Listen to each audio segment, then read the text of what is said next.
15, I'm 85. The knock on my door after my Amish wedding changed my marriage forever. 3 knocks.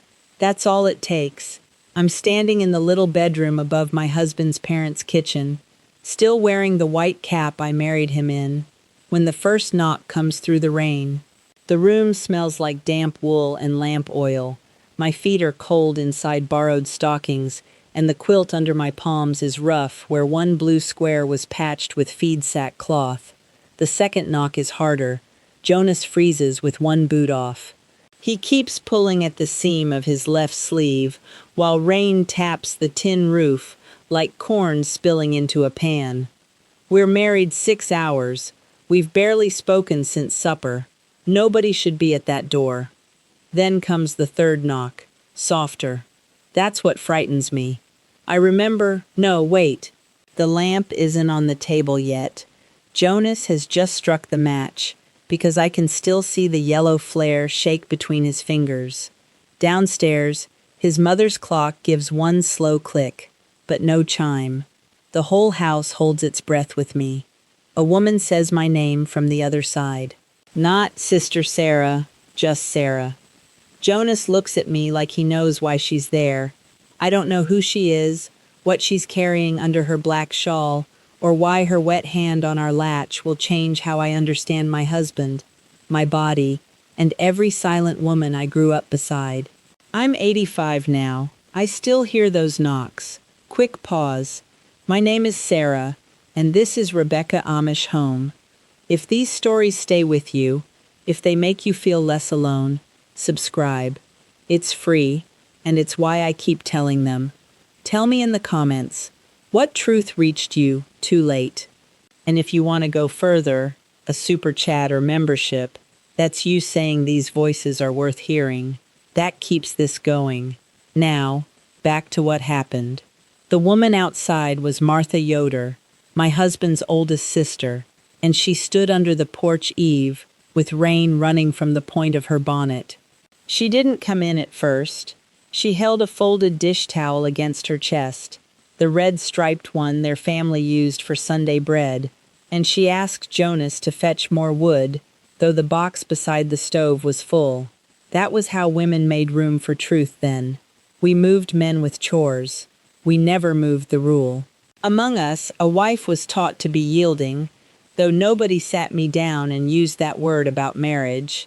I learned it from the way Aunt Miriam lowered her eyes when her husband spoke, from how Mama served herself last, from the bishop's wife smiling through a headache while the coffee boiled dry. The ordnung covered dress, work, worship, and conduct, but its sharpest edges were the ones nobody read aloud. A girl's body belonged first to obedience, then to marriage. That's the thing nobody tells you. I'd known that rule long before I could name it. At 12, I watched Cousin Elsie return from visiting her married sister with a gray look around her mouth, the color of old dishwater, and when I asked what happened, Mama pinched pie dough between 2 fingers and said, "Don't borrow sorrow." The flower stuck in the small cut beside her thumbnail. I remember staring at that white line because it was safer than staring at Elsie. Questions didn't bring answers. They brought a silence thick enough to shame you. Once, during washing day, I asked why married women sometimes walk stiffly on Monday mornings. My sister Leah dropped a wooden clothespin into the grass and left it there. Nobody scolded me. That would have been kinder. They just looked at me until my neck burned beneath my collar. So I learned to tuck questions away, like bent pins in a jar, points turned down. And on my wedding night, Martha had come to pull one of them out. She was 28 then, with 4 children and a left wrist that clicked when she kneaded dough. She sat beside me on the bed while Jonas carried the same 2 pieces of wood down the stairs and back up again, taking his time because he understood enough to be afraid of understanding more. Martha gave me 11 words. I counted them afterward for years. You can ask him to stop if you need to. Then she pressed the dish towel into my lap, though there was nothing on it, and said she should have told me sooner. My sister Leah had tried 3 weeks before the wedding. She cornered me in the spring house, where the milk cans sweated silver in the cold, opened her mouth, and only said, "Be patient with each other." 6 words. That was all the preparation I got. Jonas got less. His father slapped his shoulder beside the harness shed and told him not to shame his wife. Neither of them explained what shame meant. Jonas and I had met at a singing in Eli Stoltzfus's barn 2 winters earlier, when frost had made tiny white ferns along the window glass. He wasn't the loudest boy. I liked that. While the others tipped their chairs back and laughed, he gathered the hymn books into straight piles, blue covers with blue, black covers with black, and slipped the torn one beneath the stack so nobody would see it. He was 23. No, 24. I always get that wrong because he'd had his birthday the week before our wedding. He once walked 3 miles to return my mother's thimble after finding it caught in the cuff of my coat. Another time, he waited beside a lame mare for nearly an hour, rubbing the white star between her eyes, while the rest of us went inside to eat. I loved him. I think I loved him. I don't know whether that girl knew love yet, but she knew gentleness when she saw it. The days before the wedding were full of work that looked like preparation but wasn't. Women baked 20 loaves, scrubbed the long benches with lye soap, and sewed hooks onto my dark blue dress beneath the kitchen window with the yellow flour sack curtains. Aunt Miriam checked every seam except the one inside me that was coming loose. At supper, married women traded little looks over bowls of chow-chow and beet eggs. One said, "You'll be tired." Another said, "The first week passes." Martha started to speak, then changed the subject to a cracked crock in the pantry. Nobody named fear. Nobody named choice. Nobody even named the parts of my own body in plain words.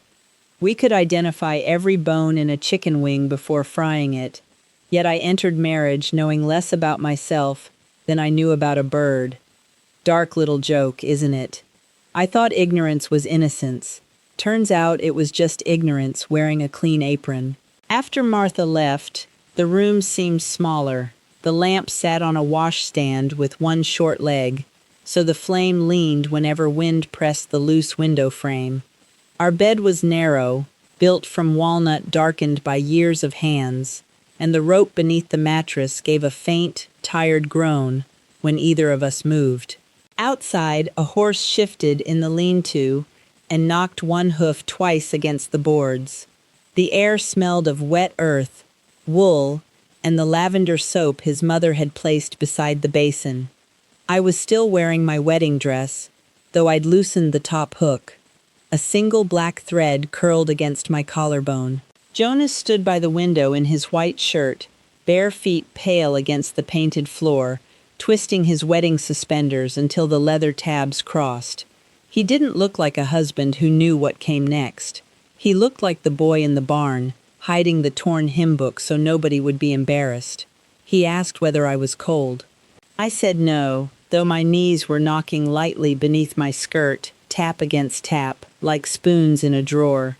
He poured water into the basin and missed the rim because his hand shook. Neither of us laughed. I watched a drop slide down the blue pitcher and hang from its lip, round and clear, and I wished I could become that small. Martha said something, he told me. Then he stopped. His eyes stayed fixed on the floorboard with the crescent-shaped burn near the bed. I asked what she'd said to him, and he rubbed both palms along his trousers before answering. To listen. Just that. I wanted him to touch me and leave me alone. Both were true. That's the thing nobody tells you. The body can reach for comfort from the same person it fears disappointing. Jonas whispered, "We don't have to hurry," but neither of us knew what slow was supposed to look like. When he sat beside me, the mattress dipped and pulled my weight toward his. His hand moved. I stopped breathing. He touched only my sleeve at first and asked, "Is this all right?" I nodded because nodding was what I'd practiced my whole life. Later he asked again, but I couldn't sort fear from the duty I'd been taught to call love. "I'm fine," I said. I wasn't. My jaw locked, my breath went thin, and my fingers closed around the quilt until the red stitches marked my palm. He paused when I flinched. "Sarah?" I wanted to pull away and move closer at once, to be held without having to know how to be a wife. He wasn't cruel. He looked frightened, too. "I don't know what I'm doing," he whispered, covering his face with both hands. I almost laughed, because at last one of us had spoken the truth. We were two children dressed as adults, handed a locked door, and told marriage was the key. And we went on, because neither of us knew silence wasn't the same as yes. Afterward, Jonas sat on the floor with his back against the bed, pulling at a loose splinter near the baseboard until it came free. I stayed under the quilt, though the room had grown warm, staring at a brown watermark on the ceiling shaped like a little boot. We didn't speak for 11 minutes. I know because his mother's clock clicked below us, and I counted every 60 beats until it struck once. My legs felt heavy and far away. When I finally stood, I held the washstand with both hands because the boards seemed to tilt beneath me. Jonas turned his head and said, "I'm sorry," so quietly I almost missed it. I told him he hadn't done anything wrong. Then I went to the basin, folded the unused towel into smaller and smaller squares, and lined its red stripes exactly. That was the first thing we built together in marriage, a neat little lie neither of us knew how to unfold. The plain fact is that neither of us understood consent, though I wouldn't hear that word for more than 40 years. We were taught that marriage itself was the answer, so nobody thought the question needed asking. Jonas believed stopping meant he had failed me as a husband. I believed asking him to stop meant I had failed God, my mother, and every woman who'd smiled at me across the wedding table. The next morning, his mother handed me a basket of damp sheets and told me to hang them before breakfast, while 6 men drank coffee 20 feet away. She wasn't trying to shame me. That made it sharper. It was simply the custom, private pain carried into public daylight, pinned to a line with wooden pegs, and never named. Jonas watched from the barn door, his face white under his hat brim. He wanted to come over. He didn't. A husband helping would have raised questions, and questions were the one chore nobody shared. I didn't know that a person could freeze and still speak. I didn't know that saying, "I'm fine," could come from fear instead of choice, or that care meant noticing the body as well as hearing the words. I didn't know there could be boundaries inside a loving marriage, because we'd been taught the boundary was the marriage itself. He wasn't trying to hurt me. That's what makes it worse. The silence had been built before either of us was born, fitted into sermons, jokes, lowered eyes, and the careful way older women change subjects. Years later, a counselor drew 3 circles on a yellow legal pad and said, "A yes must be free, informed, and able to change." I stared at the word change until the letters blurred. One plain sentence would have changed that night. It might have changed our whole marriage. But back then, all I carried downstairs was the empty towel, folded so tight it held every crease. And I kept folding things for years after that. Towels, aprons, my own anger. I learned to leave my body without leaving the room, which sounds strange unless you've had to do it. I'd count the knots in the pine wall or name every jar on the pantry shelf while Jonas tried to be close to me. By the time our first child was born, I could smile through almost anything. I had a system. Breathe in when the clock ticked, breathe out when it clicked again. Keep my eyes on the crack above the door. It looked like a tiny river on a map. I followed it somewhere else. Jonas thought my stillness meant peace, and I let him because I didn't know how to tell the truth without breaking both of us. Marriage advice in our world was mostly, pray harder with a casserole attached. That's the thing nobody tells you. Sometimes survival looks so tidy everyone calls it virtue. We had 5 children in 9 years, though one little girl, Ruth, lived only 3 days. I still see the white thread on her cap and the way Jonas held her with both hands. as if the air might bruise her. He loved our children with a softness that made my hurt harder to place. At night, he warmed my side of the bed with a stone wrapped in flannel when winter came through the frame, and still, there were times my shoulders rose before he touched me, and he would notice but not understand. I learned to wash my hair on certain evenings, so I could say it was wet and I was cold. I learned to nurse the baby longer than she needed. I learned to stay downstairs mending socks until the lamp smoked. None of this was a plan. It was a path my body wore into the ground, step after step, until I could walk it in the dark. At a quilting bee in our 3rd year, Leah sat across from me working green diamonds into a wedding quilt. Her needle stopped halfway through the cloth when Martha said very quietly, "Some nights I pretend I'm asleep." Nobody looked up. The room held 12 women, 4 babies, and the scrape of thimbles against cotton. But for one breath I heard nothing. Then Aunt Miriam asked whether the peach jars had sealed. That was how the silence protected itself. A woman opened a door, and another closed it with housework. Later, by the pump, I almost told Leah about the clock, the wall crack, the folded towel. I got as far as, "Do you ever feel?" She looked at me with tears already filling her eyes and said, "Don't." One word. Not cruel. Pleading. That was when I knew my story wasn't mine alone. It was passing hand to hand under the table. Martha's story came out in pieces. Her husband, Amos, was a patient man who carved wooden animals for the children, but he'd been told even less than Jonas. On washing day, she once asked him for space, and he spent the next morning fasting because he believed her fear meant he had sinned just by wanting her. She found him behind the corn crib, with his forehead against the boards, praying so hard his shoulders shook. After that, she stopped asking. She thought protecting him was love. He thought never asking questions was respect. Both grew lonely in the same bed. When Martha tried to speak with an older woman, she was told marriage had seasons, and a good wife didn't study every cloud. I remember the woman's spoon tapping a crock. 4 months later, Martha announced another baby, and everyone smiled. I smiled too. But I saw her thumb rubbing the worn place on her apron, over and over, as if she could erase herself there. The word found me in a county health office when I was 67. I had left the community by then, though leaving isn't one clean step. It's 100 tiny doors, and half swing shut behind you.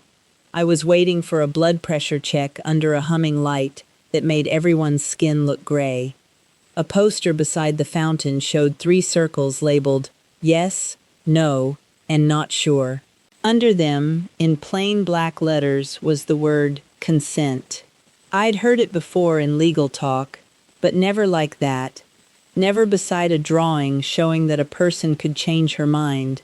My paper cup crushed in my hand. Water ran over my wrist and into the cuff of my brown coat. The nurse asked whether I was all right. I couldn't answer. My chest tightened around a memory 46 years old, and suddenly that bedroom wasn't behind me. It was inside me. A counselor named Denise explained it later with the yellow legal pad. She had silver hair cut straight at her chin and wore one small blue stone on a chain. Free, informed, and able to change, she said, drawing the circles again. I wasn't angry. I expected anger, but it didn't come. I was just sad, devastatingly sad, though even that feels too neat. I grieved for the girl on the walnut bed, who thought a nod was a vow she couldn't take back. I grieved for the boy on the floor pulling a splinter from the baseboard because nobody taught him how to hear fear. Jonas and I had both been prisoners of the same silence, though my body paid the higher price. That's the thing nobody tells you. Learning the right word doesn't only set you free. Sometimes it walks backward through your whole life and lights every room you survived in the dark. I tried explaining this to a woman at work named Carla, who'd grown up outside any plain church. We were sorting donated coats in a basement that smelled like dust and peppermint gum. She listened kindly, then said, "But couldn't you just tell him?" I knew she wasn't blaming me. Still, the question landed like a stone in my shoe. How could I tell her that just was the whole distance between her world and mine? I didn't have one missing sentence. I had no language, no map, no picture of marriage where love could pause and remain love. I was homesick for people who wouldn't understand why I left, and lonely among people who couldn't understand why I stayed. And then sorry, give me a second. Denise once asked what I grieved most, and I said, the chance for tenderness without fear. Not the wedding night itself, the chance it could have been different. That was the loss I couldn't put back. I still carry gifts from where I came from.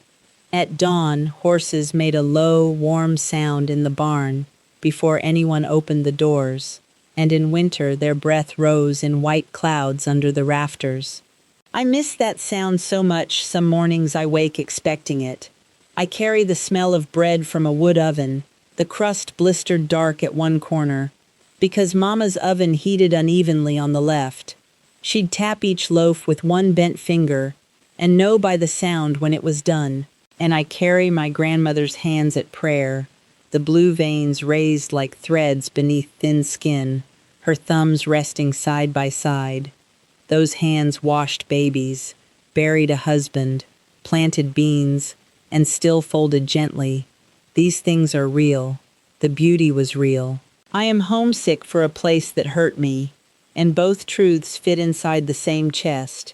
But the harm was real too. Silence dressed up as holiness. I don't say that with hate. I say it because beauty and harm can live in the same house, eat at the same table, and sing from the same hymn book. I still make apple butter in a copper kettle each October and hum the old slow tunes when I peel potatoes. I don't want to burn every bridge behind me. I want to choose which things cross into the life I'm building now. My daughters learned the names of their bodies without shame. My sons learned care means asking and listening, not guessing. When Jonas finally understood, years after we'd left, he sat at our kitchen table with a chipped green mug and cried into both hands. He said, "I wish I'd known." I reached across the table. I believed him. That tenderness came late, but it came, and I won't pretend it meant nothing. If you grew up somewhere your own body was kept from you like something dangerous, I see you. If obedience was praised before you were old enough to know you had choices, I see you. You survived something, and surviving is enough. You are not dirty for what you didn't know, and you are not broken because your body remembers what your mouth couldn't say. The girl you were did the best she could with the few words she was given. Be gentle with her. She carried you farther than anyone saw. You don't have to hate every good memory to tell the truth about the bad ones. You don't have to defend the people you love before you name what happened. And you don't have to explain your pain in a way that makes other people comfortable at all. To the ones still inside, keeping this story low under the blanket, I see you. To the one who left and still turns when she hears buggy wheels on pavement, I see you. To the one thinking about leaving, your questions aren't betrayal. To the one who stayed married and is only now finding words, it isn't too late to speak. To the one who recognized herself a few minutes ago and had to set down her phone, take one breath at a time. You're allowed to learn slowly. You're allowed to change what you call the past when you gain better words. And you're allowed to keep the bread, the songs, the dawn horses, and your grandmother's hands while refusing the silence that came with them. Wherever you are in this, I see you, and you are not alone. Leave me a comment. Tell me what you felt listening to this, or the sentence someone should have given you sooner. There's so much more I haven't said yet. I'm just getting started. There are stories I haven't been brave enough to tell. The winter Ruth died, the morning we left, the letter Jonas kept hidden in his toolbox. But I'm getting closer. Subscribe to Rebecca Amish Home if you want to stay while I open those doors one at a time. And to the members and Super Chat family, you're the reason the next story gets told. If you want to be part of that, the door is always open. I'm 85 now, and I've finally learned that truth doesn't ruin love. It shows us whether love can bear the light. Your body was always yours, even before you knew.